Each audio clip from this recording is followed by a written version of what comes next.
Au cours des derniers mois, rien de moins que des voitures ont été abandonnées dans les espaces de stationnement de l'aéroport international d'Ottawa.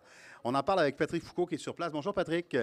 Alors, on ne parle pas de parapluies ou de simples valises là, qui ont été oubliées à l'aéroport. Oui, effectivement, Daniel, on parle d'un total de 5 voitures d'une valeur allant plus de 5 000 qui ont été abandonnées à l'aéroport international d'Ottawa. Donc, la vice-présidente aux communications et aux affaires publiques de l'aéroport, Krista Kelly, affirme que c'est un phénomène plutôt rare d'oublier son véhicule avant de partir dans le sud ou dans une escapade en Europe. Donc, les propriétaires, on a tenté de rejoindre les propriétaires des voitures. Cependant, aucun d'entre eux n'ont répondu à l'appel. La direction de l'aéroport ne divulguera pas les noms puisqu'on tente de préserver la vie privée. Plusieurs croient que les voitures vont être vendues à l'encan ou mises en vente dans les magasins. C'est faux de croire ça. On va remettre les voitures en tant que dons à des institutions scolaires. Donc, je crois qu'on pense qu'on n'a pas retrouvé les propriétaires des voitures.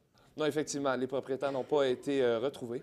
Est-ce que les voitures retrouvées sont liées à quelque crime que ce soit? Non, c'est le porte-parole de la police de la région, Max Soucy, qui affirme que les véhicules n'ont pas été volés, que ce ne sont pas non plus des propriétaires, des personnes recherchées par la police. Donc, l'aéroport a jusqu'à 60 jours afin de déclarer une voiture abandonnée. Donc, les 5 voitures sont laissées depuis 60 jours, donc les 5 sont considérées abandonnées. La direction ne veut pas dire si ce sont des personnes qui ont fugué, qui ont décidé de quitter le pays, ne veut pas dire si les personnes sont revenues au Canada.